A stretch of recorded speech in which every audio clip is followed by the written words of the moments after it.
नमस्कार दोस्तों, स्वागत है आप लोगों का मेरे चैनल न्यू स्पीड क्लासेज में। आज हम लोग कक्षा 9 हिंदी के कबीरदास द्वारा रचित साखी की व्याख्या को देखेंगे। दोस्तों, साखी की व्याख्या के साथ साथ हम लोग इसके संदर्भ प्रसंग और काव्य सौंदर्य को भी देखेंगे। इसकी व्याख्या को जानने के पहले हम जो है जान लेते हैं कि साखी होती क्या है। साखी जो है साक्षी का तत्सम रूप होती है। कबीरदास जी का समग्र ज्ञान तथा अनुभव उनकी सैकड़ों साखियों में वर्णित है। यह सभी दोहा छंद में होते हैं। इन साखियों में कबीरदास जी ने गुरु की महिमा, ज्ञान, वैराग्य, भक्ति का स्वरूप, आत्मविवेचन, जगत का मिथ्या रूप एवं आडंबर तथा ईश्वर की प्राप्ति में जो अहंकार एक बाधक के रूप में कार्य करता है, उसके बारे में बताया है। दोस्तों, तो चलिए हम पहली साखी की व्याख्या को देखते हैं। सतगुर हम सूरीज करी एक कहा प्रसंग। अगर हम इसके संदर्भ को लिखेंगे तो दोस्तों इसका संदर्भ होगा कि प्रस्तुत साखी हमारी पाठ्यपुस्तक हिंदी काव्य में संकलित एवं संत कबीर द्वारा रचित साखी कविता शीर्षक से अवतरित है। इसका प्रसंग होगा दोस्तों, इस साखी में कबीर ने गुरु का महत्व बताते हुए कहा है कि गुरु की कृपा से ही ईश्वर के प्रति प्रेम उत्पन्न होता है।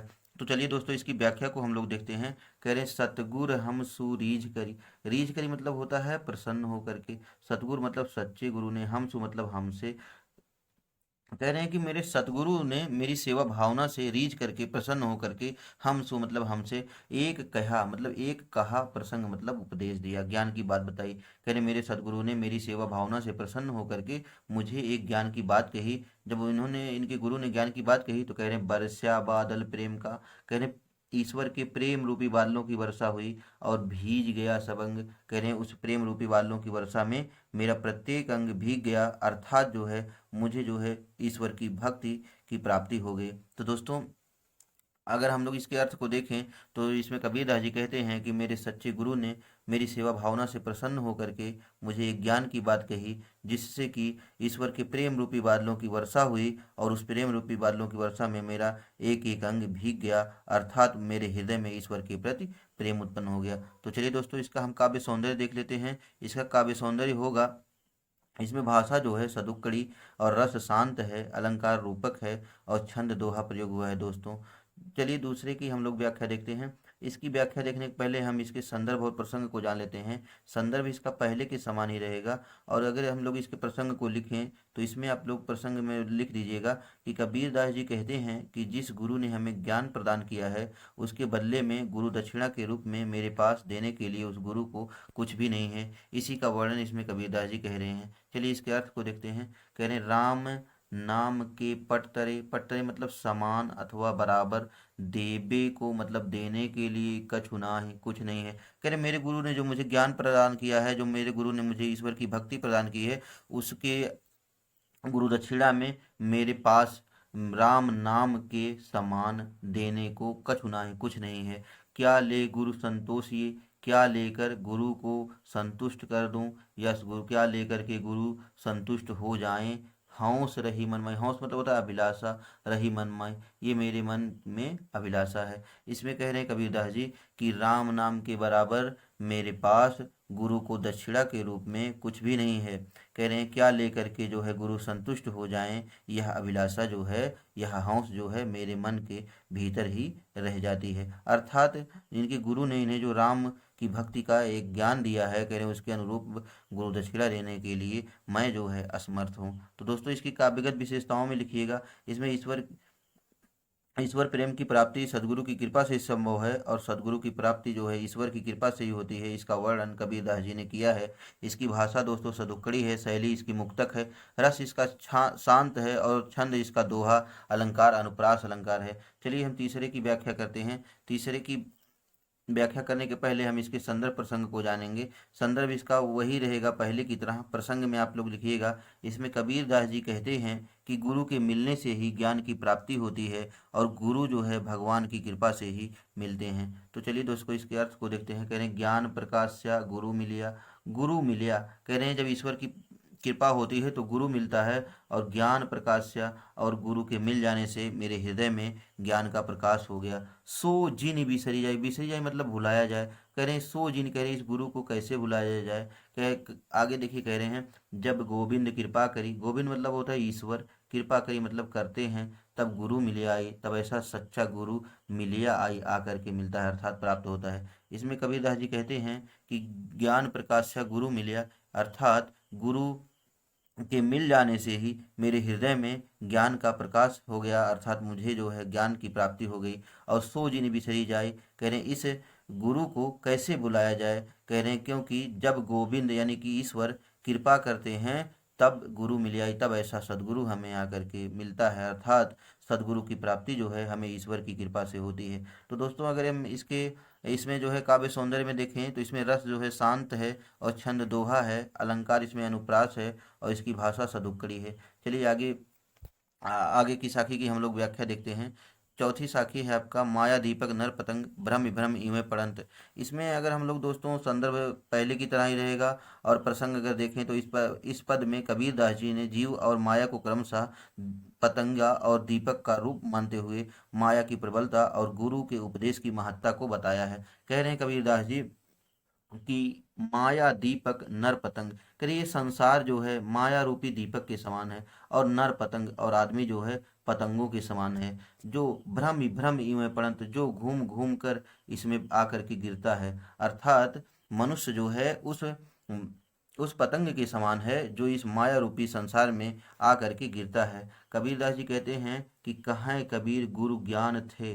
गुरु ज्ञान से मतलब गुरु के ज्ञान, मतलब ज्ञान से एक आध उबरंत, मतलब एक आध है यानी कि एक दो ही उबरंत, मतलब इससे छुटकारा पाते हैं। इसमें कबीरदास जी कहते हैं कि माया दीपक नर पतंग, यानी कि ये संसार माया रूपी दीपक के समान है, और नर पतंग और आदमी जो है पतंगों के समान है। भ्रम भ्रम इवें पड़ंत, जो भ्रम में पड़ करके इस माया रूपी संसार से मुग्ध होकर के आकर के इसमें गिर पड़ता है। कबीरदास जी कहते हैं कि कहाँ कबीर गुरु ज्ञान थे, यानी कि गुरु के ज्ञान से ही, सदगुरु के ज्ञान से ही, उपदेश से ही एक आध उपरंत यानी एक आध ही इससे छुटकारा पाते हैं। तो दोस्तों इसका काव्य सौंदर्य होगा, भाषा सदुक्कड़ी है, इसमें रस शांत है, छंद दोहा है, और अलंकार अनुप्रास अलंकार है। चलिए दोस्तों आगे के साखी की हम लोग व्याख्या देखते हैं। आगे की साखी है जब मैं था तब गुरु नहीं, अब गुरु हैं हम नहीं। इसका संदर्भ पहले की तरह होगा, और इसका प्रसंग आप लोग लिखिएगा कि प्रस्तुत दोहा संत कबीर की रचना है। कबीर गुरु तथा शिष्य के बीच एकात्मकता पर बल दे रहे हैं। इसमें कबीरदास जी कहते हैं कि जब मैं था, यानी कि जब मेरे अंदर मैं मतलब अहंकार था, तब गुरु नहीं थे, तब मेरे पास सदगुरु नहीं थे। अब गुरु हैं हम नाही, अब मुझे सदगुरु की प्राप्ति हो गई, हम नाही, और मेरे मन का जो हम था, अहंकार था, वो दूर हो गया। इसका मतलब ये है कि प्रेम गली अतिशा करी, कह रहे हैं ये प्रेम का मार्ग अत्यंत सकरा होता है। तामे दो न समाही, इसमें तामे मतलब इसमें दो न समाही, दो नहीं समा सकते, अर्थात या तो गुरु रहेंगे या तो अहंकार ही रहेगा। कह रहे हैं कि जब मैं था तब गुरु नहीं, जब मेरे अंदर अहंकार था, मैं था, तब मुझे जो है सदगुरु की प्राप्ति नहीं हुई थी। अब गुरु हैं हम नाही, अब जो है मैं सदगुरु को प्राप्त कर चुका हूँ, तो हम नाही, मेरे अंदर का जो अहंकार है वो दूर हो गया है। क्योंकि प्रेम गली यति सांकरी, क्योंकि ये प्रेम का मार्ग अत्यंत सकरा होता है, अत्यंत पतला होता है। तामे दो न समाही, इसमें दो लोग नहीं समा सकते, या तो अहंकार की भावना रहेगी या गुरु की भक्ति ही रहेगी। तो दोस्तों इसका काव्य सौंदर्य आप लोग देखिएगा, भाषा सदुक्कड़ी है, रस शांत है, छंद दोहा है, अलंकार इसमें अनुप्रास और रूपक अलंकार है। चलिए दोस्तों आगे की साखी की व्याख्या देखते हैं। इसका भी संदर्भ सेम रहेगा, और प्रसंग में लिखिएगा कि संत कबीर ने इन पंक्तियों में जगत की असारता और परमात्मा की नित्यता बताते हुए अहंकार को नष्ट कर हरि भक्ति की प्रेरणा दी है। तो दोस्तों चलिए इसका अर्थ देखते हैं। कह रहे भगति भजन हरि नाम है, यानी भक्ति का भजन हरि नाम है, मतलब कि भक्ति का भजन ही, हरि की भजन ही जो है एक नाव के समान है। दूजा दुख है पार, दूजा इस संसार में, दूसरा इस संसार में दुख अपार, मतलब बहुत सारा दुख है। कह रहे हैं कि इस संसार में जो है भगवान की भक्ति ही एक नाव है, और इस संसार में सब दुख ही दुख है। कह रहे हैं मनसा वाचा कर्मणा कबीर सुमिरन सार, कह रहे हैं मन से, वाचा मतलब वचन से, कर्मणा मतलब कर्म से, कबीर सुमिरन सार मतलब ईश्वर की सुमिरन मतलब स्मरण ही सार है, मतलब जीवन का परम तत्व है। आगे देखिए सार का मतलब होता है जीवन का परम तत्व। कह रहे हैं कबीर दास जी की भगति भजन हरि नाव है, करे हरि की भजन और भक्ति ही एक नाव के समान उपयोगी हैं, जिससे इस संसार के दुख को पार किया जा सकता है। करे दूजा दुख है पार, दूजा इस संसार में दुख ही दुख है, मनसा वाचा कर्मणा कबीर सुमिरन सार। इसलिए मन से, वचन से और कर्म से परमात्मा का स्मरण करना चाहिए, यही जीवन का सार है, यानी कि परम तत्व है। तो दोस्तों इसका काव्य सौंदर्य, इसकी भाषा सदुक्कड़ी है, शैली उपदेशात्मक मुक्तक शैली है, छंद इसमें दोहा है, रस शांत है, अलंकार भगति भजन हरि नाव में रूपक तथा अनुप्रास अलंकार है। चलिए दोस्तों सातवें का हम लोग व्याख्या देखते हैं। सातवें के व्याख्या में संदर्भ जो है पहले की तरह रहेगा।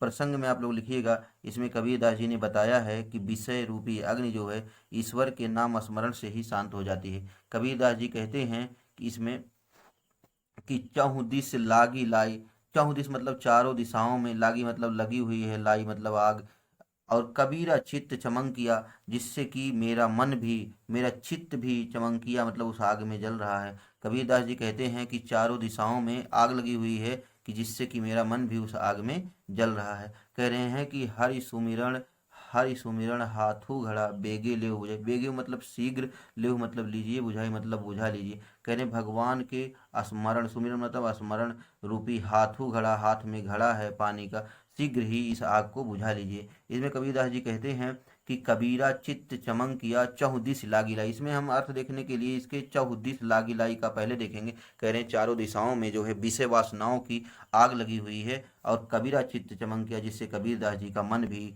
उस आग में जल रहा है, झुलस रहा है। कबीरदास जी कहते हैं कि हरि सुमिरन हाथू घड़ा, भगवान के स्मरण रूपी घड़ा जो है हाथ में है, बेगे ले बुझाई, शीघ्र ही इस विषय वासना रूपी आग को बुझा लीजिए। इसका तात्पर्य यह है कि ईश्वर के नाम के स्मरण से ही विषय वासनाओं से छुटकारा पाया जा सकता है। तो दोस्तों इसके काव्य सौंदर्य में आप लोग लिखिएगा कि इसमें ईश्वर के नाम स्मरण से विषय वासना नष्ट हो जाती है, इसके बारे में कबीरदास जी ने बताया है। इसकी भाषा सदुक्कड़ी है, शैली इसकी मुक्तक है, छंद इसमें दोहा है, रस शांत है, और हरि सुमरण हाथू घड़ा में रूपक अलंकार है। चलिए दोस्तों आगे की हम साखी की व्याख्या देखते हैं। आगे की साखी की व्याख्या देखने के पहले हम जो है इसके प्रसंग को देखेंगे। संदर्भ सेम रहेगा, आप लोग लिखिएगा। इस दोहे में संत कबीर ने विरह से व्याकुल जीवात्मा के दुख को व्यक्त किया है। इसमें कबीर का कथन है कि आसड़िया झाई पड़ी, असड़िया मतलब आंखों में, झाई पड़ी मतलब झाइयाँ पड़ गई, मतलब आंख की रोशनी धुंधली पड़ गई।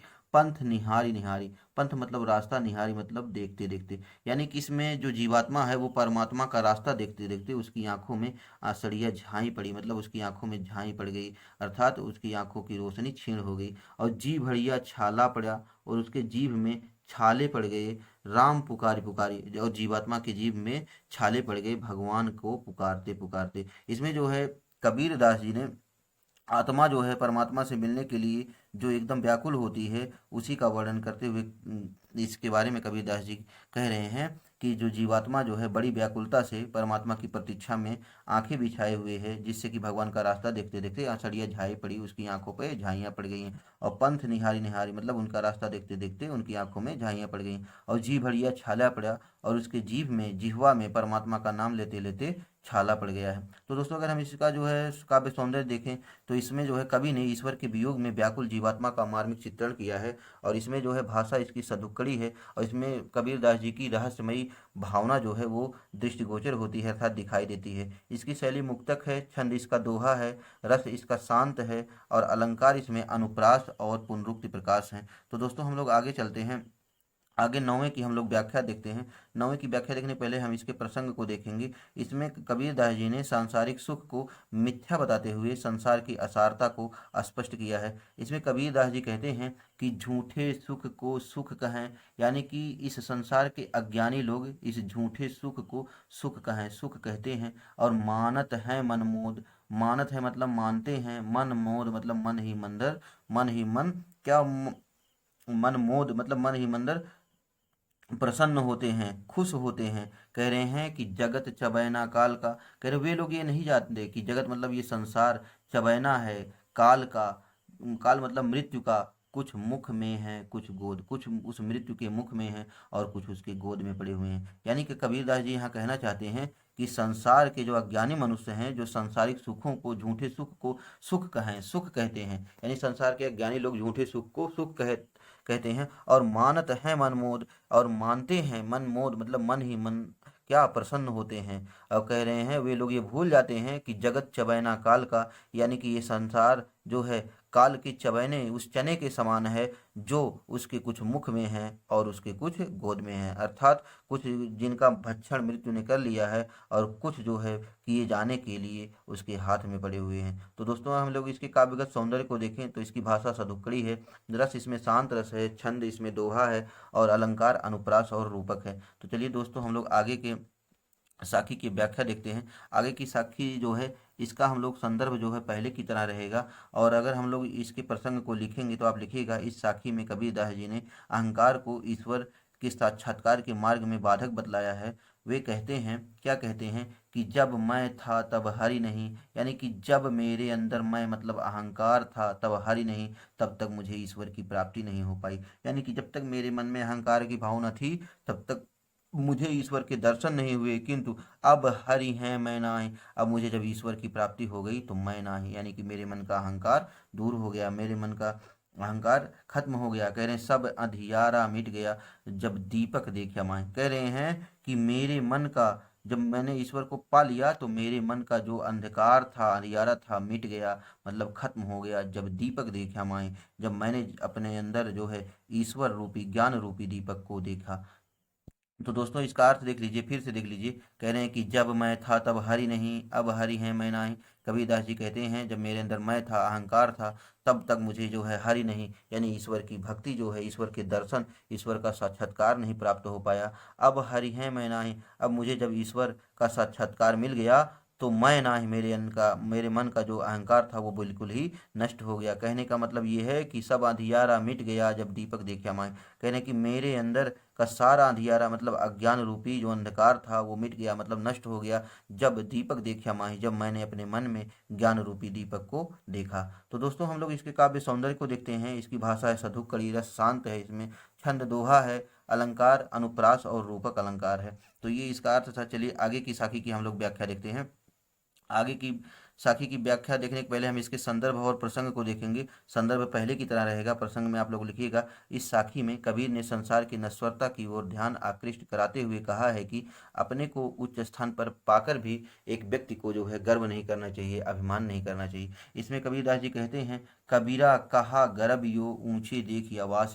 ऊंचे देख आवास, कबीरदास जी कहते हैं कि ऊंचे आवास को देख करके कबीरा कहा गर्भियो। कबीरदास जी कहते हैं कि मनुष्य जो है, हे मनुष्य तुम जो है क्यों गर्व करते हो, अपने ऊंचे आवास को देख करके क्यों गर्व करते हो। कह रहे हैं कि ऊंचे देख आवास, कह रहे हे मनुष्य अपने ऊंचे आवास को देख करके क्यों गर्भियो, यानी कि गर्व करते हो। काल पर्यों भोय लोटना, कह रहे हैं कि ये सारा संसार जो है नश्वर है। काल पर्यों एक दिन भोय लौटना, मतलब इस संसार में इस मिट्टी में मिल जाना है और ऊपर जामे घास, और हमारे ऊपर जो है घास उग आएगी। अर्थात एक दिन जो है हम सभी जो है काल कवलित हो जाएंगे और लोग हमें मिट्टी में दफना देंगे और जो है हमारे ऊपर घास जम जाएगी। दोस्तों एक बार फिर से इसका अर्थ देख लीजिए। कबीरा कहा गर्भ यो ऊंचे देखी आवास। कबीरदास जी कहते हैं कि हे मनुष्य ऊंचे देखी आवास, अपने ऊंचे ऊंचे मकानों को, ऊंचे ऊंचे आवास को देख करके तुम क्यों घमंड कर रहे हो, क्यों गर्व कर रहे हो, क्यों गर्वियो कर रहे हो, जबकि ये सारा संसार नश्वर है। कह रहे हैं एक दिन ऐसा आएगा कि काल पर्यों भोय लौटना, कि हम सब जो है नष्ट हो करके भूमि में मिल जाएंगे। भोय लौटना मतलब भूमि में मिल जाएंगे और ऊपर जामे घास, और हमारे ऊपर घास जमाएगी। अर्थात आज नहीं तो कल हम सबको जो है मृत्यु को प्राप्त होना है और लोग हमें दफना देंगे और उस पर मिट्टी जम जाएगी। इसके माध्यम से कबीरदास जी संसार के मनुष्यों को अभिमान गर्व न करने का उपदेश दे रहे हैं। तो दोस्तों अगर हम इसके काव्यगत सौंदर्य को देखें तो इसकी भाषा सदुक्कड़ी है, रस इसमें शांत है, और छंद इसमें दोहा है, अलंकार उपमा और अनुप्रास है। तो ये था इसका दोस्तों व्याख्या। हम आगे के साखी की व्याख्या देखते हैं। तो इसकी व्याख्या देखने के पहले हम इसके प्रसंग को देखेंगे। तो आप लोग प्रसंग में लिखिएगा कि इस साखी में कबीर ने संसार को सेमल का फूल बताते हुए अल्पकालीन संसारिक रागनियों में ना फंसने का उपदेश दिया है। इसमें कबीरदास जी कहते हैं कि यह ऐसा संसार है जैसा सेम्बल फूल। कह रहे ये जो संसार है ये ऐसा है कि जैसा सेम्बल फूल, जैसे सेम्बल का फूल हो। कह रहे जो सेम्बल का फूल होता है इसमें जो है ये काफ़ी सुंदर होता है, इसके सुंदर और आकर्षक तो होता है लेकिन इसमें कोई गंध नहीं होती, और इसमें जो है इस फूल को देख करके तोता आकर्षित होता है फल समझकर, लेकिन जब वह इस पर चोंच मारता है तो अंत में सिर्फ उसके हाथ रुई लगती है। इसी प्रकार कबीरदास जी मनुष्यों को उपदेश देते हुए कह रहे हैं कि ये संसार ऐसा है जैसा सेंबल फूल, जैसे सेंबल का पुष्प हो, यानी कि ये संसार जो है सुंदर और आकर्षक है, लेकिन इसमें कोई भी गंध नहीं है। कह रहे हैं 10 दिन के व्यवहार को झूठे रंग न भूल। कह रहे हैं ये जो 10 दिन का व्यवहार है, यानी कि ये 10 दिन की जो जिंदगी है, ये थोड़े समय का जो जीवन है, व्यवहार है, थोड़े समय का जीवन, झूठे रंग न भूली। कह रहे हैं इसको झूठे रंग अर्थात राग रंगिनियों में नहीं भूलना चाहिए। एक बार फिर से इसका अर्थ देख लीजिए। कबीरदास जी कहते हैं कि यह ऐसा संसार है जैसा सेंबल फूल। कह रहे ये संसार जो है एक सेंबल फूल के समान सुंदर और आकर्षक है, लेकिन इसमें कोई भी गंध नहीं है।